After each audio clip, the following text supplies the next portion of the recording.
Greetings everyone and welcome to today's latest mix-up build videos that I create for your enjoyment. Today's build I have is one going the stylish bomber path, as I want to try out something new and unique for once, that many of community members have achieved before, but instead of using a sleep sword and shield sleep bomber playstyle, I've decided to go with a sleep greatsword sleep bomber playstyle, that will in many ways produce a lot more damage, or no damage at all if you're like me that can't really aim for crap. I call this set the stylish greatsword bomber with extra explosion set. Now, the stylish sleep bombing playstyle is a method that has been around for a very long time, dating back to the first Monster Hunter, and is a playstyle that is very strong on joining any monster you face, as it will provide you with a nasty wake up call, which I'm a big fan of. So I decided to create my own version of the stylish bomber with slightly more damage involved and slightly less sleep effect proccing on certain monsters, since, like many people know, I'm using the greatsword that has a slow motion value, but I'll go more into that later on. Now, I went with the greatsword because with a greatsword you can pull off a true charge, which provides a massive damage boost when it fully lands on a monster. So combining this now with a sleek greatsword means you can pull off this effect more efficiently while also proccing large damage in one go.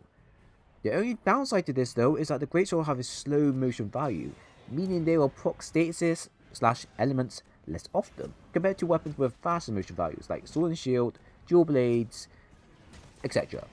So depending on the monster you face, and depending on the sleep resistance they have, which is a major build breaker, means you can either sleep bomb more, or true charge more often, with successful degree. Or, on the other hand, less often with less sleep proccing, and most of your damage coming from your greatsword alone, if you're like me who can't generally aim to hit true charge properly. And in many ways, the build, if you don't proc the sleep, you can still pretty much kill the monster. And either way you look at it, it's still effective. The damage is there, but the sleep is an extra add-on for a bit more fun. Now to pull this all off, I decided to use the new Taroth Blaze Tar Greatsword, which is just a Radabon Greatsword covered in gold plating. But it's an effective golden tar sword, as it comes with a 10% affinity and 30 defense, which makes this ever so slightly more better than this latter version. But if you don't have this version, then no worries, just use the Radabon Slab 3 Greatsword instead, as they are literally one and the same. Now augmentation wise, I went with a health aug because, well, you want to stay in the fight as long as possible, so this is always a good choice to go with. And then the second you start is kind of up to you at this point. You can either go with more affinity, more attack, more defense, or even extra dual slots. It's entirely up to you at this point. But for many people, I guess going with an affinity would be more suitable. Now the following skills used are ones that I thought best suited the build, and you can always change the build to your liking if you don't like what you see. So we have Weakness Exploit 3 because at this point it becomes a common skill that is too good to pass up. Focus 3 to allow us to charge up our charge stacks much faster and allow us to pull off true charges much more efficiently. Handicraft 3 for the extra bit of sharpness. Now this weapon can get white sharpness at all, so this is more up to you to decide on whether having Handicraft 3 is needed or not, since most of your damage will be from sleep bombing and true charges, which don't take a lot of sharpness out of your weapon. Bombardment 3 to increase our barrel bombing exposure even more. Sleep Attack 2 to increase our potency amount that your sleep effects can do. I didn't have a spare sleep jewel to max out, so I had to use a Radamant armor piece to make up the loss. But if you have the jewels, then you can switch out the chest for something more damage worthy or defensive, up to you, as long as it has a extra slot for that specific jewel. Speed Sharpening 2 to allow me to sharpen my weapon, but this was placed there as I didn't really see anything else I could place there as a replacement, if that makes sense. So if you want, you could add in a Medicine Jewel for more health back, health boost for extended health, or even Crit Eye Jewel for a bit of extra DPS.